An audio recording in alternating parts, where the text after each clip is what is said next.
How to preserve pivot table number formats in Excel 2010. There's a simple pivot table. It shows fruit sales from 2010 to 2012, and here I've got the sum of kilograms sold in fruits across 2010, 2011, 2012. So yeah, we've got a very popular fruit shop. Now we're selling lots of fruit, but what we want to know is how much let's see, how much in terms of dollars did we sell? So let's take away sum of kilograms sold. Let's place it with order value. Ooh, it's quite hard to tell exactly how many dollars. That's $2.5 million worth of imported fruits sold in 2010. But it would be much nicer if we could, say, format it to an accounting format or a currency format. So let's do that. Standard way to do that would be to right click, go to value field settings and choose number format. Then you'd go to currency and say 2 decimal places, say OK. Click OK again. That's fantastic. So $2.525 million of imported fruits in 2010. Now let's see how much sales tax we paid. We'll take the order value away, put the sales tax on. Oh no, look at that. We've lost the number format. So that was a bit annoying, but we can go through the same thing again, and this time I'll right click, I'll go to the number format, a little shorter, I'll go to accounting, let's do a currency again, 2 decimal places, OK. Good, so let's come back. Let's find out now, what about the commissions we paid? So we got some salespeople selling this stuff. Look at that, we've lost the number formatting again. So the question is, how do we keep the number format the same even when we change the value field? I'd like to thank my blog reader, Joanne, who kindly emailed me this question, and here is my answer. You want to select the whole area first, and then you want to format cells by bringing up the Format Cells dialog box, which is Control 1. And then you can choose, say, the currency. Click OK. Let me resize the columns. Now what happens is when I change the, say, take off commissions and replace it with order value, hey, number formatting stays. If I replace order values with sales tax, yay, number formatting stays.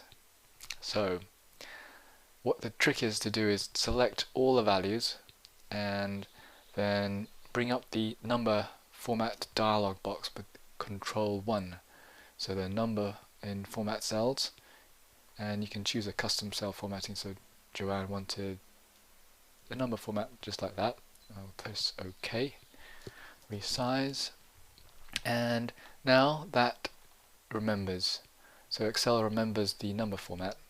One little note here is you've got to make sure that in your pivot table options you have your layout and format set to preserve cell formatting on update. Now we have a nice small pivot table here, but what if, let's say, the fields, let's group them by a different way. Instead of doing years, we'll do years and days.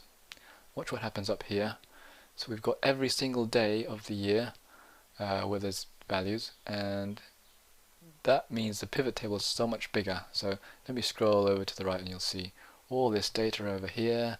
And if you wanted to select all that using a mouse, it would take you a little time. I'll show you what you'd have to do. You'd have to select like this and drag all the way across and go all the way to the end. Or in fact, you might want to not do that. And let's say you like keyboard shortcuts. You could select the first cell, press Control, hold Shift, and go down arrow, down arrow, down arrow. So that will select the first column, and then right arrow, right arrow, right arrow, all the way to the end. Well, you could do that. I'll show you a faster way. First thing to do, select the pivot table. In Options, in Actions, you can select the entire pivot table, then select just the values. And look at that. It selected all the values, including the blanks, very quickly.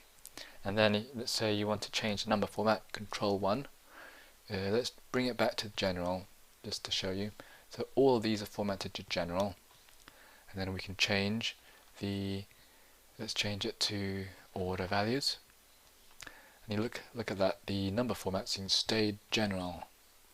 And let's say here we don't want general number format, we want the currency number format because we're looking at dollars. So let's just look at that again. So we can tell very quickly that it's worked. So let's just check that again. Take away the order value and maybe put sales tax on. And look, it's kept the currency format. Take away the sales tax and put on the commission that we pay to our salespeople. Look at that. You can see there the power and flexibility of pivot tables is great. What I recommend you do is if you don't know much about pivot tables, I recommend you have a look at them, and you can come to my website because over the next couple of months and years I'm going to produce a lot more content on pivot tables to help you use this amazing tool in Excel.